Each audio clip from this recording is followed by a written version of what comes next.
welcome to Policy Exchange. We have a slightly unusual event tonight, and an author talking about his book, which not quite our usual form, but it's a subject of exceptional interest and topicality, though, as Anthony pointed out when we were discussing the matter, he sort of doesn't feel the subject of anti-Semitism is going to go away, but it nevertheless is of particular topicality. I'd just like to introduce Anthony. He is the Deputy Chairman of Mishcon and Reya, and he's also the author of several books, including one about the anti-Semitism of T.S. Eliot, and he is of a literary background. And I should just say, by way of explanation of how I'm likely to continue this evening, I first met Anthony when he and I were both at Cambridge, both reading English, and I soon learned that disputation with Anthony is a very dangerous occupation. So I shall bowl him pretty cowardly questions and allow him to say whatever it is he wants to say, and eventually we will throw it open to the floor. And it's a sort of for a conversation and questions rather than Charles Moore versus Anthony Julius. First of all, I'm not against him, and secondly, even if I was, I wouldn't dare. Anthony, perhaps you could first of all explain some of the sort of very interesting general points in your book, because you cover such a vast range, you give a huge number of examples of history, and you go into great detail, but you put forward some general points before we might get on to some of the more sort of topical ones. And one of the things that struck me as interesting that you say is that, it's a sort of defining of terms really, that perhaps that anti-Semitism is, obviously it is a form of racism, it's also different from other forms of racism. And I wonder if you could briefly explain what you mean by that, we can then understand a bit more where we are. Thank you. There is a tendency to think of anti-Semitism, in fact, it's almost a precondition to adopting a hostile position towards anti-Semitism, to categorize it as merely an instance of a larger racism. It's not enough, so to speak, that anti-Semitism is a hostility, or a variety of hostilities towards Jews. It's important that it should also be categorized as racist. There is a certain very lofty, somewhat Olympian perspective, perhaps, in which anti-Semitism is merely an instance of racism. It belongs to that rather ugly family of perhaps xenophobias, or in the current cant, say, a heterophobia, a fear or hatred of the other, however that other is constituted. But as soon as one gets a little closer to the ground, it becomes clear that anti-Semitism has a set of distinct properties which makes it a distinct object of study.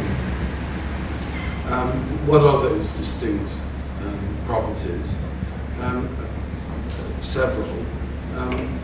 One, of course, is its exceptional longevity.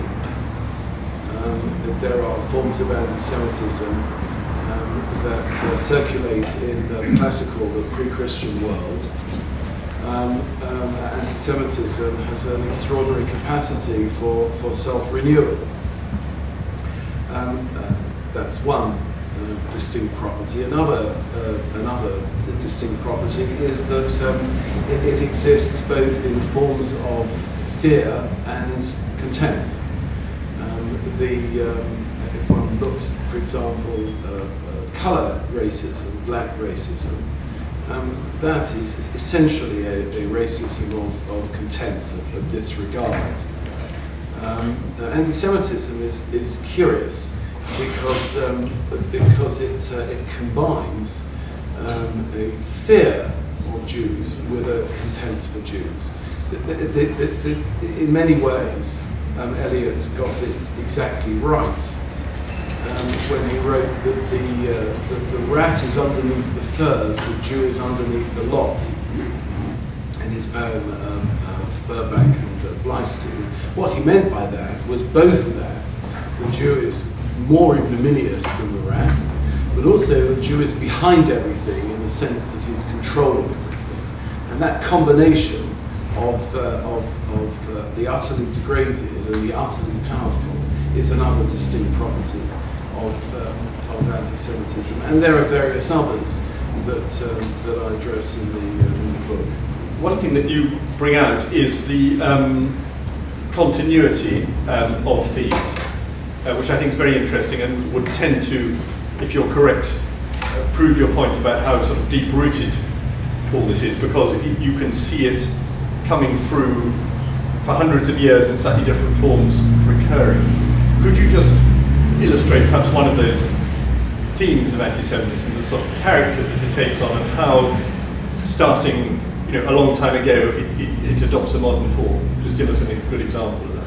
Well, a really striking example, it's striking for me particularly because I didn't know about it before I started my researches, was the parallels, really quite remarkably close parallels, between the anti-Semitic opposition to the Boer War and the opposition to the current adventures in Iraq and Afghanistan. I had a sense of when I began investigating the history that perhaps the Boer War was something to look at because of the salience of Jewish entrepreneurs, mineowners, and so on, the landlords of South Africa. But the more I looked at it, the more struck I was by the most extraordinary parallels. There was, for example, a Stop the War Committee, so styled, operating in 1900, 1901, precisely the same, operating from precisely the same addresses in London as the Stop the War Committee of our own times. The opposition to the Boer War came from the left, the liberal left, and the Marxist left. Just as now the opposition to the Second War in Iraq came from the liberal left and the post-Marxist, post-Trotskyist left. The opposition during the Boer War, when it took on an anti-Semitic complexion, characterized the war as a war being fought for gold, as now for oil, at the instigation of Jewish newspaper proprietors and other warmongers who had corrupted the minds of the jingoistic working class. Just as now, the war was instigated by circles of Jewish neocons in Washington, and the war was being fought for the benefit of and in order to protect the landlords, just as now the war is said to have been fought for the benefit of Israel. That the parallels could not be closer. And then when one actually goes to the speeches, Burns, for example, the radical liberal MP, talks about the Jewish money power having a certain grip on the West, and then one jumps to Jenny Tong, who makes practically the same speech. I'm not suggesting, of course, that Galloway or Tong or people of this character are students of the Boer War. What's so striking is the extent to which there's a kind of institutional memory in anti-Semitism, a kind of free-flowing discourse, and when one jumps in that sewer, one's carried along with a language, with a way of thinking, which means, of course, that one no longer has to think for oneself. This book would be very interesting to anybody who wants to understand the forms that anti-Semitism in general can take. Very interesting, but it is, of course, specifically about English anti-Semitism. And I'd like to ask you a bit more about that, Anthony. There are distinct differences in your view between English anti-Semitism and anti-Semitism in general. And I think one of the depressing things you claim is that at least in one respect of anti-Semitism, England got there first. Without sort of enormous amount of history lesson given our time, I'd be very interested if you could characterise English anti-Semitism and its chief difference from other.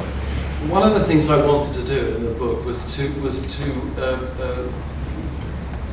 analyse anti-Semitism in its heterogeneity, to actually write a more differentiated history than is conventionally written. The conventional view is that anti-Semitism is always one thing, wherever it's found and whenever it occurs.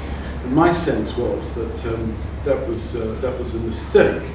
And it's actually a mistake with certain political consequences. Certainly if one thinks of anti-Semitism as essentially of the Nazi genocidal kind, then it means that it's possible to altogether exclude from the category of anti-Semitism other forms of hostility to Jews and Jewish projects. I wanted to introduce a more diverse understanding of the phenomenon, and to show that in certain respects there are distinct national trajectories of anti-Semitism, just as there are distinct national literary traditions, which is a concept one readily accepts and understands. So, and indeed, just as there are distinct national political traditions, so it should be possible, at any rate, to identify distinct national anti-Semitic traditions. And with that as my, so to speak, conceptual model, I then found, I was able to identify features of English anti-Semitism that were, seemed to me to be unique to it. One is that certainly as far as medieval English anti-Semitism is concerned, it was radically innovative. The blood libel, the defamation that Jews conspire regularly to kidnap Christian children and then crucify them or murder them for their blood. This was a defamation that first appeared in England. Now, I don't necessarily argue from that there was something, so to speak, uniquely wicked about the culture. I think probably medieval Europe was at a kind of boiling point. And the allegation, the defamation might have arisen elsewhere first. But nevertheless, I think it's worth comment that it occurred here. Perhaps more significant and more genuinely precedential is the expulsion of the Jews in 1290 from this country, the first national expulsion of Jews, and that certainly was treated as a genuine precedent. So that's one way in which England was first. Another way, which was of particular interest to me, is that it's only English literature of the literatures of the West that has contributed two significant works to, so to speak, the anti-Semitic literary canon. No other Western European literature has generated two canonic anti-Semitic works, Oliver Twist and The Merchant of Venice. The hospitability of English literature to anti-Semitic themes is itself something I think of profound interest. It has a great deal to do with a tendency in English literature towards the antinomian, an attraction towards the notion of law-breaking, of violation of genres and categories, and of course against that tendency, the Jew as the legalist stands as an utterly obvious antagonist. You say that, pushing a bit further on English anti-Semitism in modern times, one thing you say is that the English compared with continental anti-Semites will on the whole be less frightened, there'll be less fear of Jews and more contempt. Is that fair? And that perhaps leads to the sort of snobbery about Jews, or the oh, you're being oversensitive, you silly Jew, that sort of thing. That's it. That's, so to speak, on the positive side of the. It's much safer to be condescended to than to be feared. And Jews are safe, so to speak, under the umbrella of English condescension. Another striking feature of English anti-Semitism in the 19th and 20th centuries is that it has not attracted the attention or the interest of any first-class intellectual against the traditions in, say, France and Germany, America for that matter. There has been no first-class English intellectual who has engaged in any positive, creative way with Jew hatred. If you think of the German philosophical tradition, Kant, Hegel, Schopenhauer, Nietzsche, saturated in anti-Semitic themes and preoccupations. The English philosophical tradition, the Jew doesn't fit in. So which way is it going? Is it in England? Is it getting better because there's less intellectual backing for nonsense, or is it getting worse for other reasons? Well, I think that sense that the Jews do not constitute a menace, which I associate with a specific period in English history, and the imperial period. One of the principal provocations for contemporary 19th, 20th century continental anti-Semites was the fact that the Jews appeared to be, in their own fevered imaginations, controlling the world. The British, by contrast, knew exactly who was controlling the world during that time. Well, we were, they were. The British didn't ask, who are our masters? The British asked, for how long can we be the world's masters? And it's very striking that anti-Semitism of the continental variety in Britain appears only at moments of imperial and post-imperial crisis.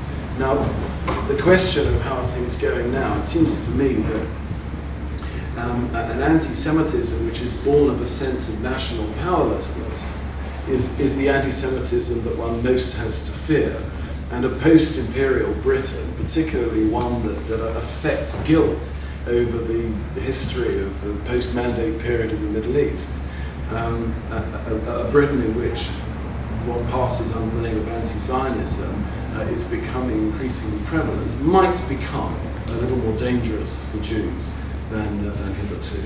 On that point, how much do you entertain the possible validity for some of the criticisms that get made of Jews? One of the things you do obviously is to sort of investigate what people are really talking about when they say something, what are their motives. But take the classic divided loyalty question. It's a question that's, after all, not unique to Jews. It's been asked of Catholics in our history. It's been asked of the Irish. It can be a big thing. Is there any truth in it? Is there a problem there? Well, grown-up people, in which category, of course, one excludes anti-Semites, understand that we, all of us, have complex identities. We're brothers or fathers, or we belong to confessional communities. We have our patriotic loyalties, but we also have other allegiances. And that's generally accepted for reasons which are internal to the history of anti-Semitism. That complexity of engagement and of loyalty and identity is withheld specifically from Jews. So to ask the question, do Jews have dual loyalties, in a sense is to beg the question of why it is that the acknowledgement of our complex loyalties is withheld from Jews. I think that it's a curious thing. It's a very curious thing. I saw the other day on a bus a big advertisement for an Islamic charity. And it said something like, save an Islamic child. It was plainly that various Islamic communities here are organising to raise money for disadvantaged or otherwise suffering Islamic children, adults, whatever, in the larger Ummah, the larger international community of Muslims. And I had two thoughts. First of all, I thought, good for you. And then I thought how impossible it would be for any Jewish charity to advertise in that way. Because the immediate fear would be, if we advertise on the side of a London bus, save a Jewish child, even if it's the bus that runs from Golders Green to St John's Wood and back, Jews would be terrified that non-Jews would look at it and say, absolutely typical, they don't care about their own. Yes. But in this whole question of divided loyalties, it's always been a question because of a religious and perhaps a racial question. But of course, since the State of Israel, it's become a political question as well. What difference do you think the history of Israel and Israel as it now is makes to this whole question? Well, I think it makes both a huge difference and no difference.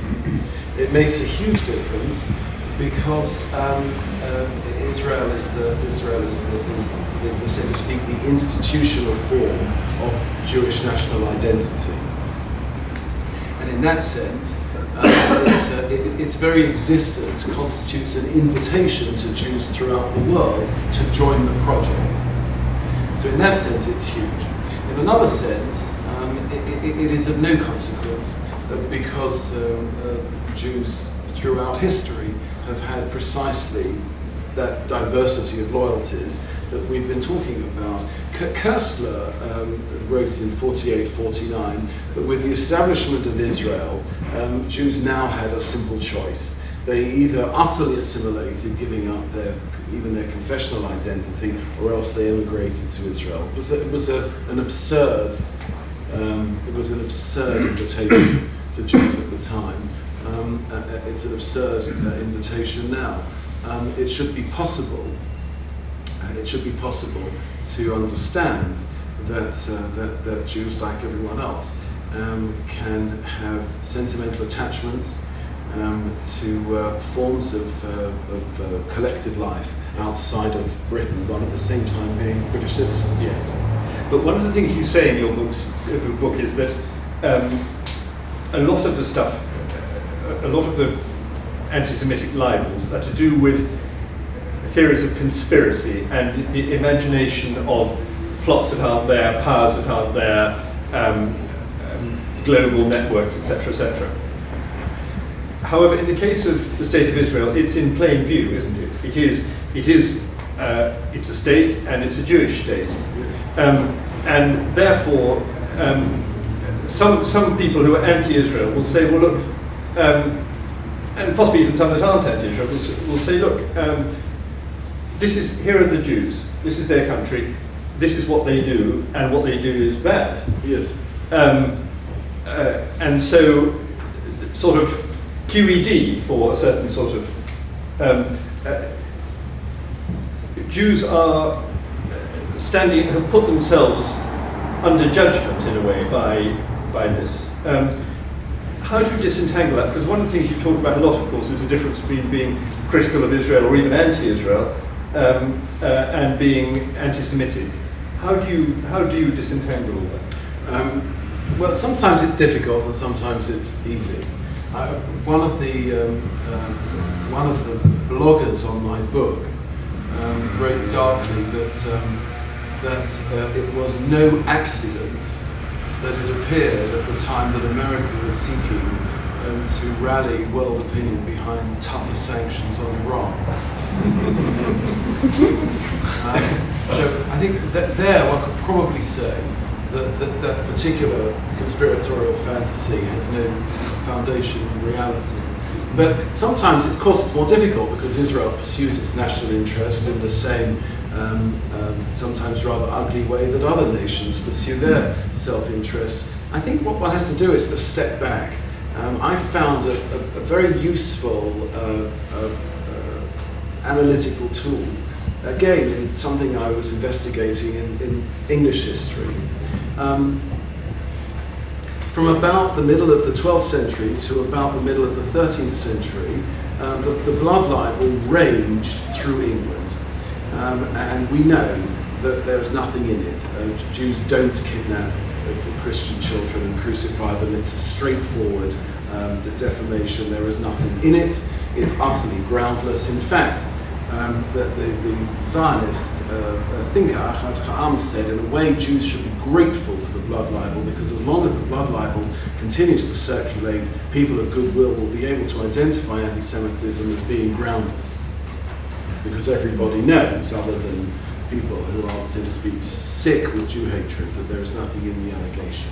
But in any event, the blood libel comes to an end in about the 1260s. And instead, for the 30 years or so that Jews have left in England, there is a different kind of assault on them. And it's known to historians as the coin-clipping massacres. Edward I made money-lending unlawful. And the rump of Jews who were left in the country were thrown back onto forms of economic activity which they were unprepared for, and which mostly were in that shadowy area between the lawful and the illegal. One of those activities was coin clipping, adulterating the currency, taking little shavings from coins, melting them down and making new coins. But coin clipping was rife throughout the country anyway. There were Christian coin clippers who were arrested and prosecuted, and there were Jewish coin clippers who were arrested and prosecuted. But far more Jews than Christians were arrested. Far more of the arrested were convicted if they were Jewish, and the Jews were also at the same time prosecuted for blasphemy-related offences. There was an utterly disproportionate number of Jews who were treated in this way, so that it becomes possible for historians to acknowledge, one, that there were Jewish coin clippers, but two, the judicial assault on Jews was a form of anti-Semitism. This sense in which there is an alternative paradigm of anti-Semitism, which is not pure fantasy, but, so to speak, a prejudicially formulated half-truth, I think is a very useful way of understanding what now passes for criticism on Israel. There is that kernel of truth which is constantly referred to by way of justification of something which thereafter is merely prejudicial in its formulation. Okay, well, let's take it right into now. You quote in your book a piece by John Gross, who's here tonight. Welcome, John.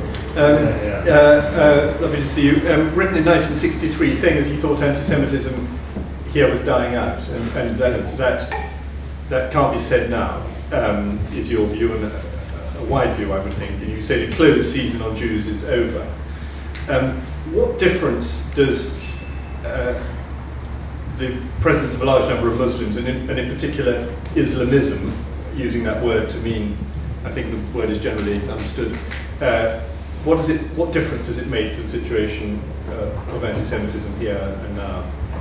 Well, two things. First of all, John's observation was utterly specific, I think, to its time.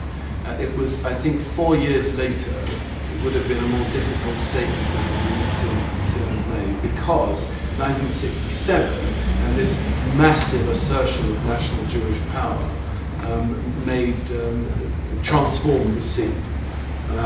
It transformed the scene for many, many reasons, and one can, so to speak, identify the emergence of this new form of anti-Semitism at that date. Thereafter, there are other dates. 1973, the Yom Kippur War, 1975, the UN Zionism's Racism Resolution, 1979, the Iranian Revolution, 1989, the collapse of the Berlin Wall and the Socialist Project, and at the same time, the fatwa against Rushdie. And I find immense significance, almost of a novelistic kind, in this conjunction of those two events in that year. This the so to speak, utter and final defeat of the positive utopian project of socialism, on the one hand, and the emergence into, so to speak, political self-awareness, to speak in almost Hegelian terms, of the Muslim communities in this country. And thereafter, what one finds is a converging alliance between elements in Muslim communities and elements in the left or the post-left. I think that, to specifically address your question, I think that it's the combination of elements that's problematical, rather than the Muslim community, so to speak, by themselves. I mean, one thing about that that strikes me very much is that really rather amazing things can now be said about Jews in the current climate, which, or about facts about Jews, which wouldn't have been said. The most obvious being Holocaust denial, which, when it first came up, I remember thinking, well, such as a patent absurdity, that why does anybody even begin this? It starts to become clear that there are sort of good reasons from the point of view of anti-Semites why they want to do it, and that they are actually believed. And that they're believed mainly in this country by Muslims. And then you come into a thing which is something you discuss, which is a sort of, and you've just mentioned it actually, a sort of alliance between different groups of people who, and I think you say they're very different groups, but it has the appearance of a single project. I think that's the... what's going on there? Tell us about it. Tell us what you think, for example, The Guardian is up to. That continues to be a mystery to me in some respects, but let me answer that, but let me step back and answer an earlier question, this question of Holocaust denial. I think what's very strange is that Holocaust deniers are also often Holocaust affirmers in a rather perverse way. So there will be on the one hand a denial of the Holocaust, but on the other hand the insistence that the Israelis are no better than Nazis. They want the double bang. They want the bang of Holocaust denial, and they want the bang of the identification of Israel with the Nazi project. And of course, one shouldn't look for coherence and rationality, but it is a peculiarly extraordinary instance of irrationality, that combination. As far as the Guardian is concerned, I think that the Guardian is both reflects and promotes a post-leftist agenda, which is essentially nihilistic in its character. There is now nothing beyond various unsatisfactory combinations of capitalism and welfare. America has won the Cold War. There is no real alternative in our unipolar world to America. But this is utterly dismaying to a certain kind of progressive political imagination. And I think the reaction to the dismay tends to take somewhat irrational, always rather aggressive forms. And I think those forms play themselves out in The Guardian, perhaps also a little bit in The Independent, but most in The Guardian in remarkable ways. The BBC? Well, I think the BBC is different. I think the BBC is different. I think there are specific problems about the BBC, one of which is a kind of amnesia, a kind of political and historical amnesia, a kind of lack of understanding, a simple lack of education, a lack of educated awareness of the historical dimension of what's being reported on. If one, the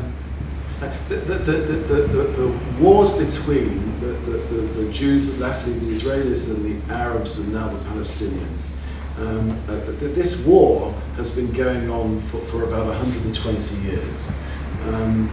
Just as the Six-Day War is entering its 5th decade, so the war between the two sides in this little strip of land from the river to the sea has been going on since the end of the 19th century.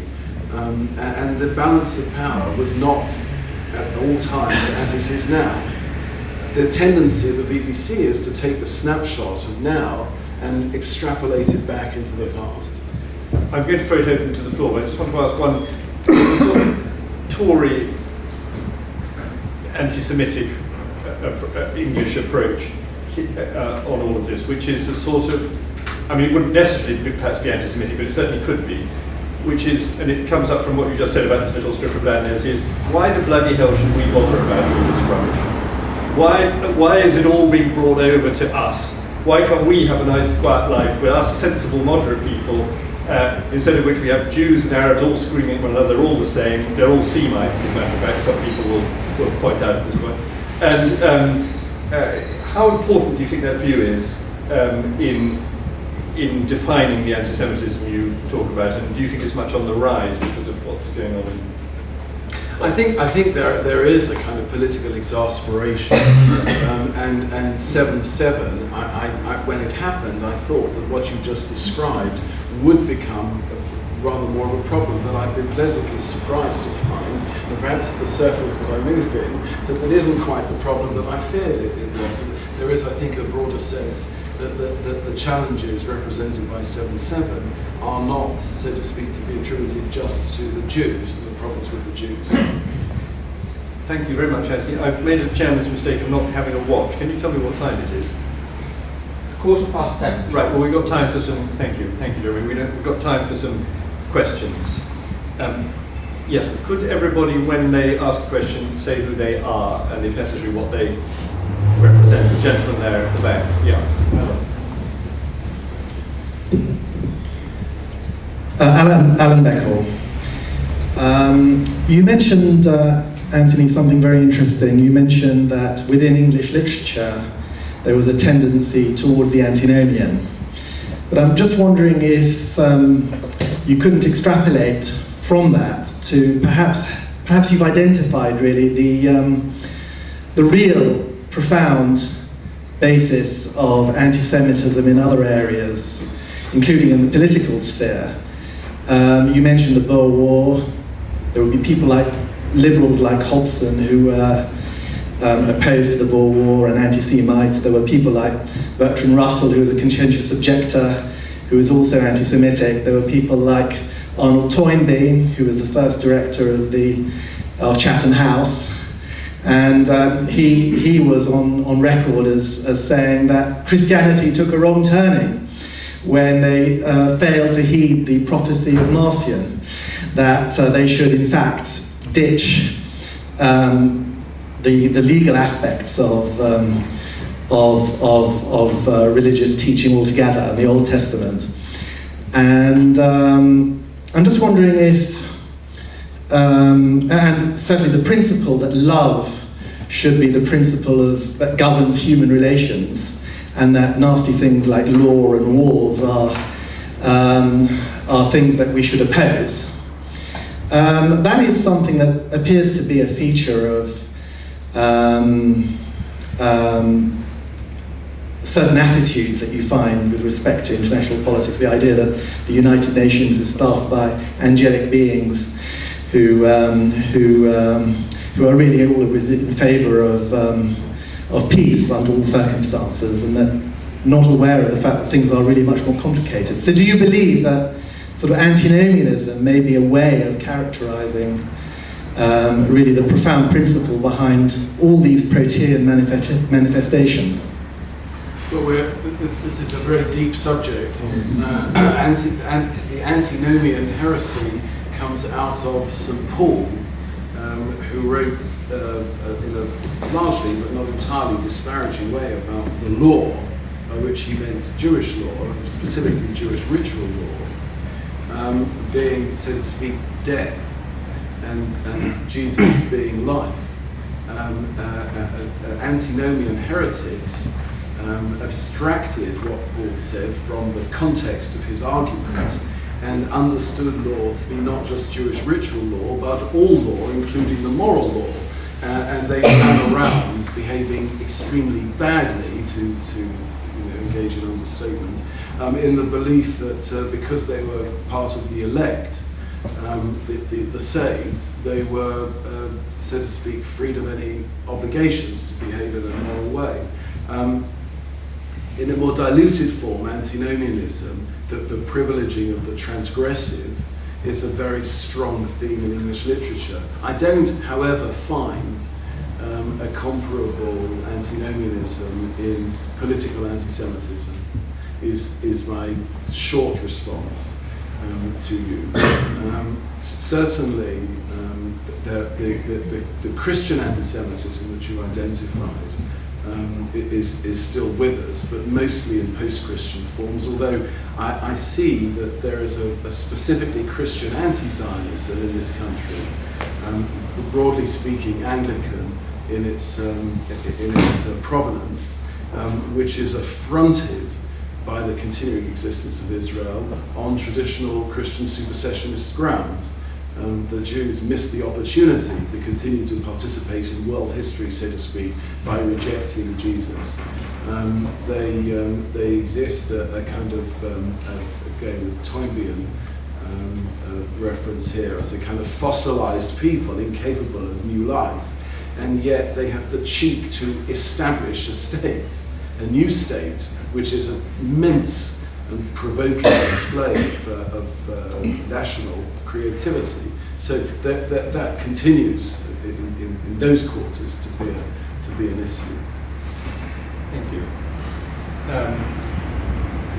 Gentleman there holding up his pen against the wall. Yeah.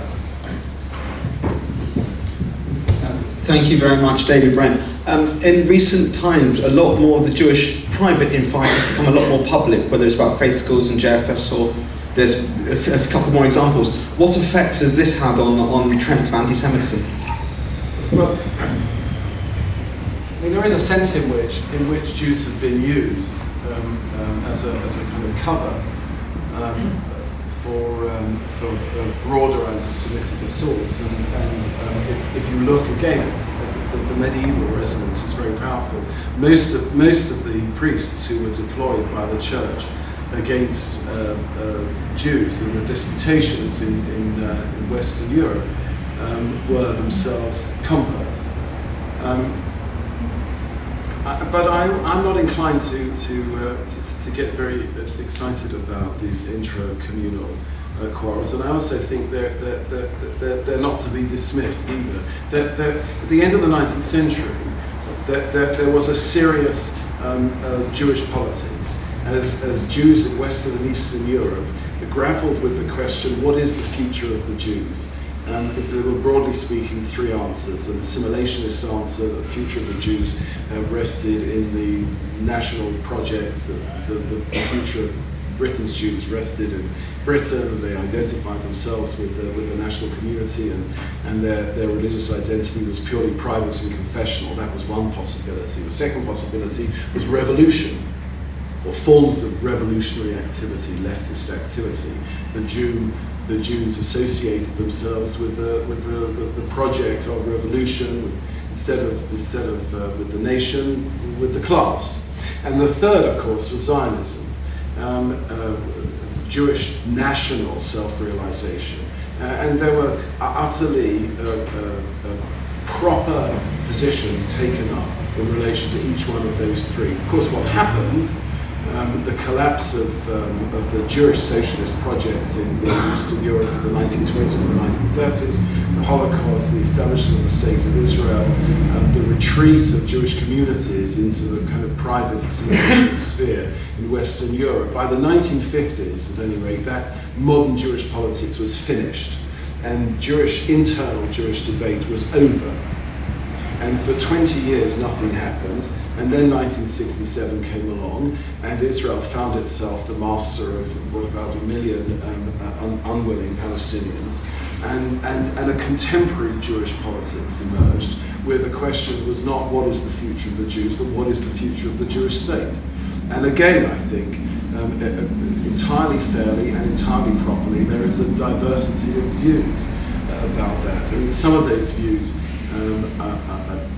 speaking for myself, I find objectionable, not just wrong, but objectionable.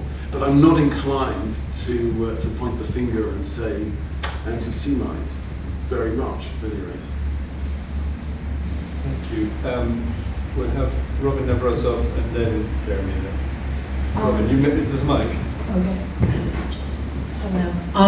I just wanted to ask, do you think that there's an issue in the Jewish religion itself? I mean, if you consider the fact that in Israel and that part of the world, people are very religious, which distinguishes them perhaps from other societies like here, does that have an effect on this question in the sense that if the Jews believe they're the chosen people and the other religions have attempted to reconcile the Old Testament with their theology, is there a sort of unreconcilable difference that is at the basis of the problem if one starts to think about it logically from a non-religious position? One of the things I like about Judaism is that it is not universalistic, by which I mean that there is no comparable doctrine in Judaism of the nulla salus extra ecclesiam doctrine in Christianity. And to translate from the Hebrew, what I mean by that is that there is no doctrine of no salvation outside the church, which is a consequence of a universalist perspective. Jews are comfortable with the idea that there is a place in the world to come for Gentiles. They do not believe that Judaism is, so to speak, the necessary pass to the future life. That kind of refusal of universalism is, I think, only to be welcomed. As far as the religious character of Israel is concerned, I think you're probably a little bit misinformed because nowhere else in the world is there such a concentration of utterly secular and atheistical Jews as in Tel Aviv. I'm not really saying this about the Jews, but probably more about their opponents. Well, you may be right in identifying one of the misconceptions of Jews in that way, and that may feed into forms of hostility. Yes. Jeremy, take the mic.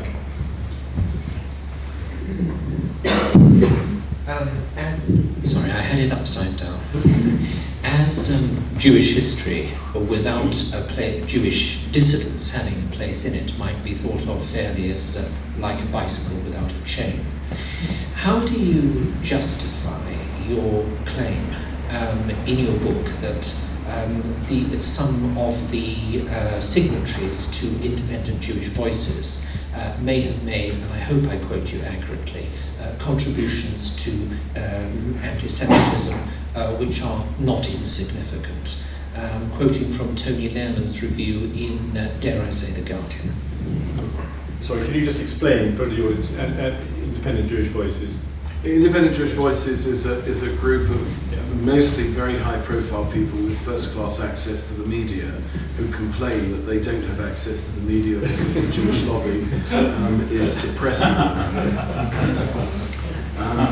I think their contribution generally is insignificant, both to anti-Semitism and to the broader debate of the kind that I described.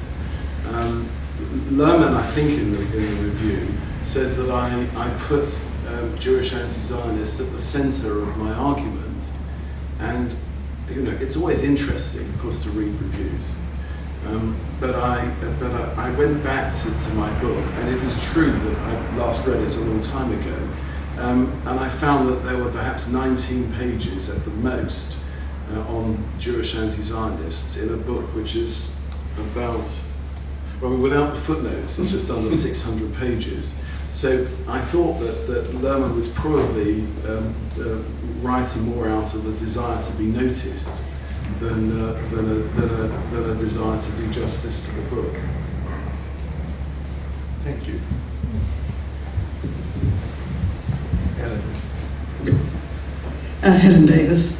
I would like to refer back to the previous questions. I think it's a very interesting point. Perhaps it's more psychological and religious based. If anti-Semitism is predicated on views about Jews which may and do keep changing, it seems to be a protean thing that changes according to historic necessities, what is the root of it? I mean, it seems to me that it's a mixture of profound contempt on one hand and a weird admiration on the other. Is it possible that humanity actually needs an enemy that is worthy of the name, and that the Jews fit this bill perfectly? I could imagine a lot of Englishmen who have an anti-Semitic bent would look at you and see in you a perfect example of a Jewish Englishman who's able to play bad for both sides, as it were, and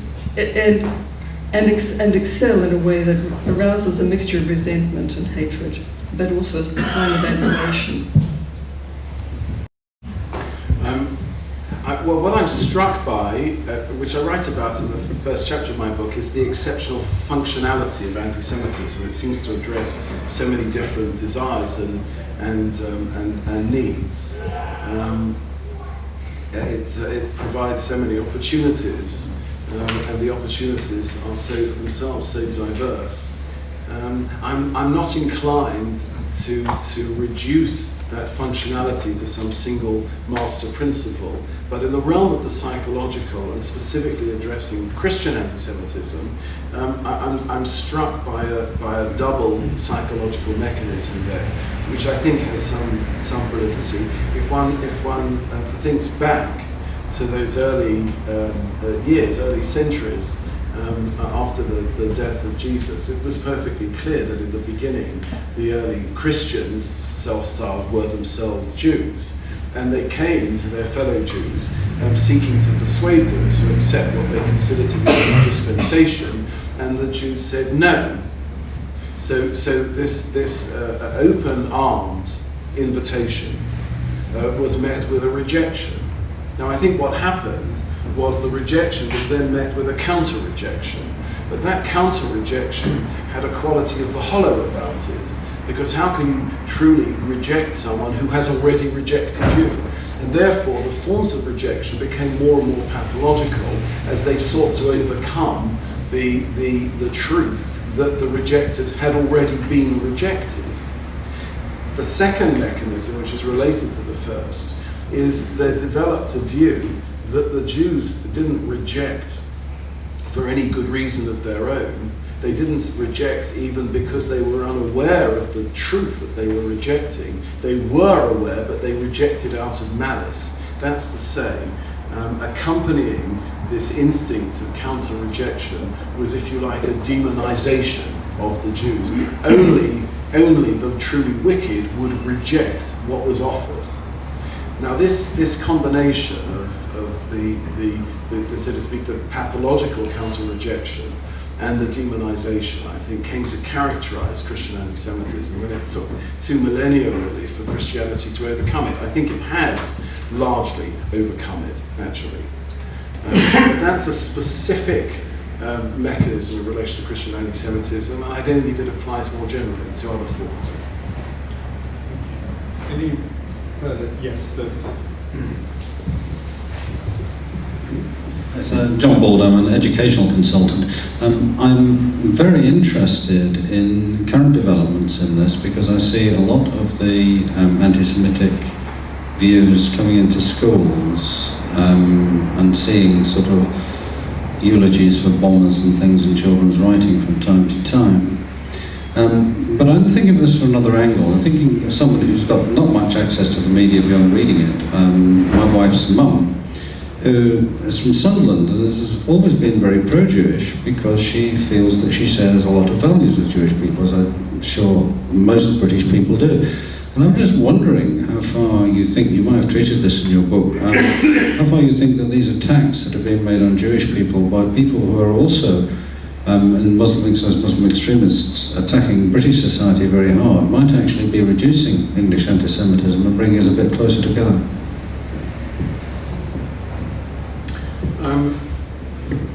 Well, I think it's a very difficult question, and I think it touches on something that Charles mentioned a little while ago that I'm conscious of not really properly answering, which is this whole question of Islamic anti-Semitism. I wrote a bit about it in my book, but I came to a kind of dead end because it is, largely speaking, a private affair. It's often conducted in languages other than English, and it is somewhat elusive. I don't think that the necessary research, I mean, John's in the audience, I don't think the necessary research has altogether been completed. I fear from the opinion polls that are taken, and I set some of them out in my book, that anti-Semitism is rife in many Muslim communities, of the conspiracist kind, that's to say, of the most toxic. But I don't know for certain how representative it truly is of the diverse Muslim communities to say that they are anti-Semitic, to find texts, radical preachers, opinion polls. They indicate something which is rather alarming, but which I think is still somewhat amorphous.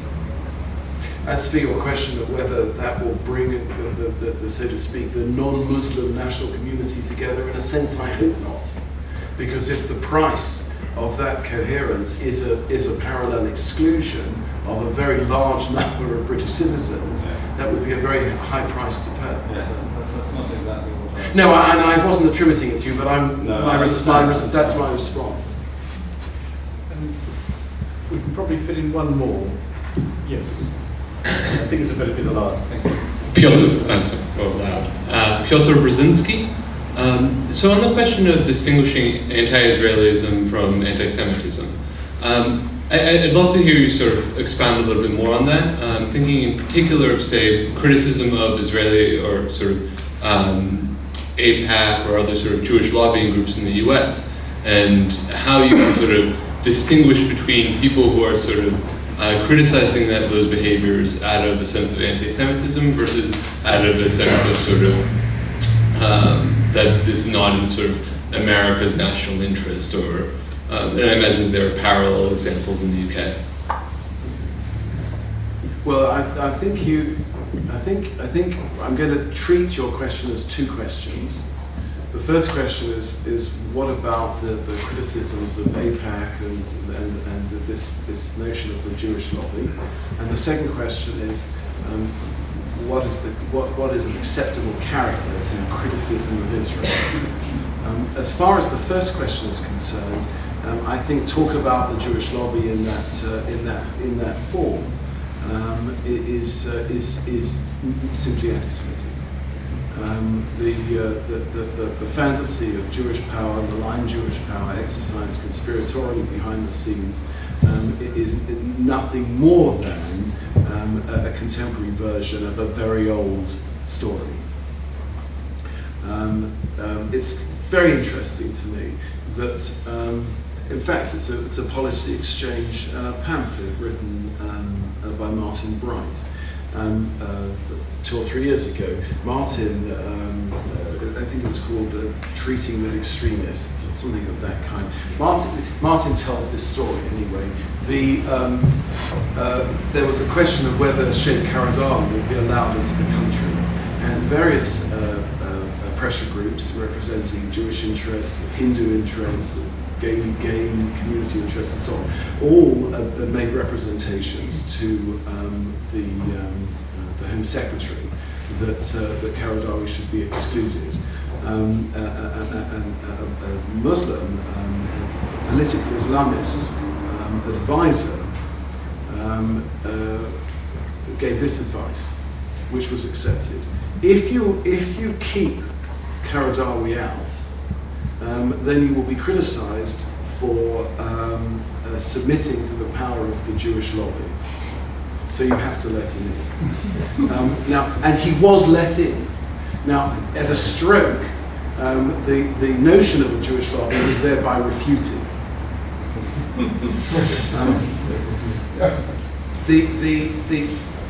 The second question, criticism of Israel, it's something I address in my book. I've been asked about it a lot, so I even know the page number now. And at page 500 of my book, I say, it's often said by apologists Israel that of course we don't say that criticism of Israel is anti-Semitic, and they then tend to leave it at that. So I say it's not enough.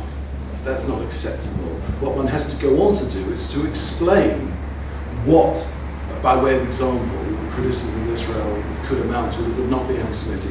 And then I write over 2-3 pages criticism of the administration of the occupation, of the occupied territory since 1967. And I conclude by saying that much of this criticism seems to be true, and what is true cannot be anti-Semitic. And I then go on and explain how it's also one-sided, and how, given a certain elaboration, it can become anti-Semitic. I don't understand what the phrase, the formula anti-Israel means. That makes no sense to me. I don't quite understand what the phrase, the formula anti-Zionist means, other than in historical terms. I mean, it's a bit like being a Pelagian now. Israel exists. The Zionist project has, in a sense, already realized itself. To be critical of Israel, of course, one only has to read Haaretz to see how bitter and deep the divisions are in Israel, and the violence of the language of criticism is unparalleled. It's quite simple, I think, to avoid anti-Semitic formulas in relation to Israel. You don't talk about conspiracies, you don't talk about genocidal projects, you don't compare Jews or Israelis to Nazis, and you don't talk about the Jewish state swindling the world out of money for reparations, or hoodwinking the world into granting favours to the Jews because of the Holocaust. If you avoid all those things, you're probably free to say whatever you want.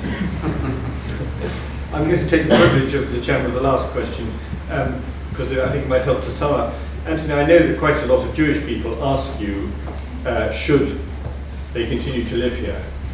That's an active question for some Jews, and it's a question of interest to all sorts of non-Jews who wish Jews well, of course. You are English, and you've made your life in England, and you have a successful career. But do your researches lead you to think that it won't be so good for your children, that what would, in terms of the history of the Jews, be a benign place to be England in the second half of the 20th century? Is that going to seem like a brief interlude of a reasonably happy time, followed by more darkness? Or can you send us away more optimistic? Well, I am optimistic. I mean, I'm a generally optimistic person. I'm not sitting on a packed suitcase in the formula, but also I have ideological reasons to stay here. I think I'm the last surviving Dubnovian. Dubnov was a great Jewish historian who was killed by the Nazis. He was one of the victims of the Shoah. Dubnov had a very distinct take on Zionism. He said yes to the project of a national home in Palestine, but he also wanted to see non-state forms of collective Jewish existence prospering in the diaspora. He had what we might now call a pluralist conception of Jewish collective life, and I welcome that, and I embrace that view myself. I think Jews make contributions to countries in which they live for many generations, and I would hate to see that go. I don't want to see a world in which all the Jews are gathered in one place. I want to see a successful and prosperous Israel, but I also want to see successful and prosperous Jewish diaspora communities throughout the world. Well, Anthony, thank you very much for that. One thing you say in your book is that anti-Semites, because it's essentially I think stupid is the word you use, and irrational, that anti-Semites can't be converted. Well, that might be true, but I think one of the great, huge values of your book is that people who are not anti-Semitic but don't know much about it, if they read it, they can understand more about it, and they can also understand when they have adopted anti-Semitic arguments without realizing their origins. So I think it's enormously valuable. And another metaphor, a metaphor you use is all about, there's a question about that somebody raises about whether you should bother to deal with anti-Semites because they're like litter bugs. They're not worthy of having the argument. They persistently leave the litter. Well, one of the things you say you're trying to do in the book is to get the litter off the English lawn, and I think we're all very grateful to you for that, and it's a brilliant exposition of a very complicated and also, as well as being an ancient, also an urgent problem. So thank you very much indeed for being here.